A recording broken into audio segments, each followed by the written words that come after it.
Forest cover is decreasing, ice caps and glaciers are melting, numerous animal species are dying. In short, the earth is being destroyed. Now you're probably thinking, I don't see any of this happening around me. Everything seems to be going just fine. If you believe that, you are gravely mistaken. The most dangerous and imminent threat humans are facing is that of climate change. Climate change. Climate change. Climate change. In this video, we'll discuss what climate change is, how soon it's going to come knocking at your door, and what you can do to stop it. So let's start with the basics. What is climate change? Well, in simple terms, climate change is the increase in Earth's temperature. All the changes and consequences of this increase in Earth's temperature are collectively known as climate change. Now this temperature is rising because the amount of heat-inducing gases like carbon dioxide and methane in the environment is rapidly increasing. In the last thousands of years, this has been the amount of carbon dioxide in the atmosphere. And since just 1950, this has been the change in its amount. It's clear that the Earth is getting warmer at a very rapid pace.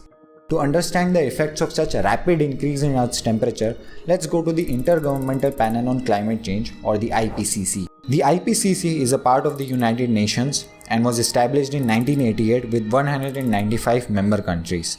The goal of the IPCC is to make sure that everyone across the globe has access to the most up-to-date information on climate change so that we can take the right actions. Recently, in August 2021, the IPCC released its latest report with all the information on climate change. After the Industrial Revolution, the Earth's temperature has increased by 1 degree Celsius, which may sound insignificant and you might be inclined to think, well, it's alright, I can handle a degree increase in temperature. But that's not how it works. So far, with the rise in temperature of just 1 degree Celsius, the world has seen a drastic increase in the number of heat waves every year. Over the last 50 years, at least 17,000 people have died in India due to these heat waves. India is largely a hot country as it is, and 17 of its states have been labelled core heat wave zones, which means as climate change continues to happen, the impact of heat waves will only get worse in these areas. In June 2021, temperatures in Canada touched 50 degrees Celsius. Dozens of people in the Vancouver area of Western Canada have died in an unprecedented... It became extremely difficult for the people to just live, and many lives were lost. Joe Biden, the current American president, also blamed climate change to be the cause of these terrifying heat waves. It's not just the heat though. Climate change has other devastating consequences such as drought and floods. Consider this. India is home to 16% of the world's population, but we only have 4% of clean water. We are among the 17 countries in the world facing severe water stress, which means we are running out of groundwater.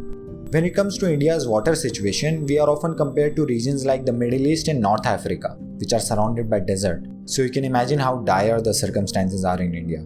Climate change is only going to make things worse. On the other hand, the increase in Earth's temperature is causing floods. 75% of the world's fresh water is stored in glaciers or ice caps, but with increasing temperatures, these glaciers are melting. This means on one hand, there is a shortage of fresh water, and on the other, the sea levels are rising. From Gujarat to Andhra Pradesh, entire villages are sinking underwater due to rising sea levels. For example, there's Vekaria Hanuman temple near the ocean in Gujarat. 17 years ago, in 2004, there used to be a river beside it, and then there was sand before the ocean itself. But the sea level has gradually risen so much that now there is only a wall of rocks keeping the ocean from engulfing the temple. It is bound to sink in the future. The United Nations has said that if the temperature rises by only 1.5 degrees Celsius by the end of this century, things will be more or less okay and will be somewhat protected from the extreme consequences of climate change.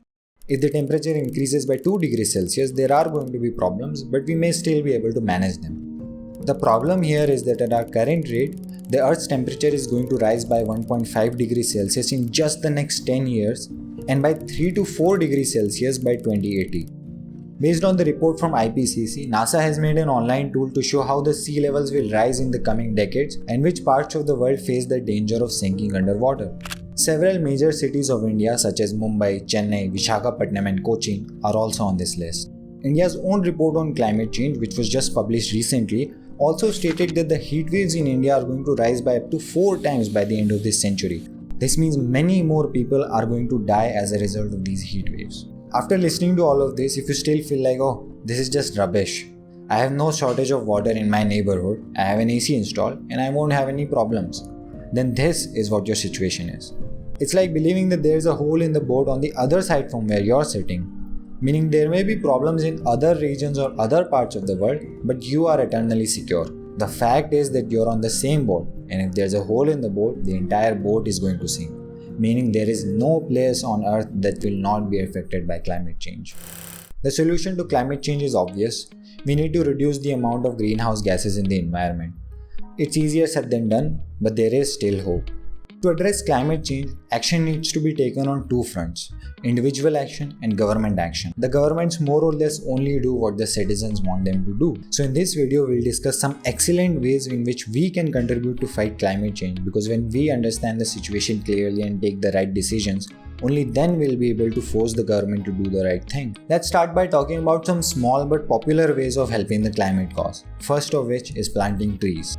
This doesn't necessarily mean that you have to actually plant the tree. You could make donations to organizations that would plant trees on your behalf. You could also do some gardening, which is good for your physical and mental well-being as well. The second is about vehicles. We should use public transport as much as possible and reduce flying to whatever extent possible. You could also use electric bikes or cars.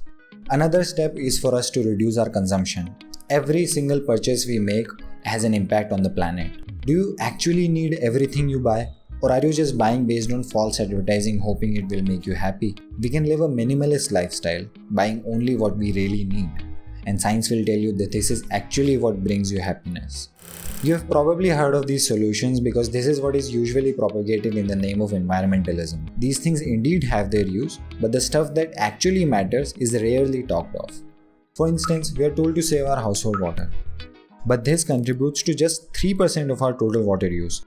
The bigger picture is that 72% of water is used in the growing and processing of our food. According to NDDB, over 1,000 liters of water is required to produce just 1 liter of milk. So even if you save a bucket of water, the 2 liters of milk your family consumes daily requires 2,000 liters of water every single day. Besides using up huge amounts of water, the meat and dairy industries are also responsible for cutting down forests. Meat eating is the biggest cause of deforestation.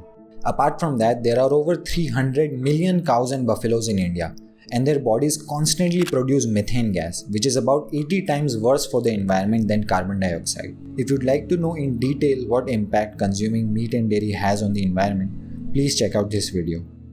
I have another video based on an Oxford study discussing how the earth will benefit once we quit meat and dairy. I've kept it really short about the plant-based diet in this video, but the gist is that a plant-based diet, which means no meat, no eggs or no dairy, is cheaper, is usually better for our health, and is much better for the environment. Now this doesn't mean that planting trees is of no use, or that using public transport is useless, or that saving water is useless. These things do have their place, but the one big step you can take from your side is to adopt a plant-based diet. If you really care about the planet, this is the first step you need to take, as it has the maximum positive impact. Please also share this video as much as you can so that more people can get to know about this and take the right decision.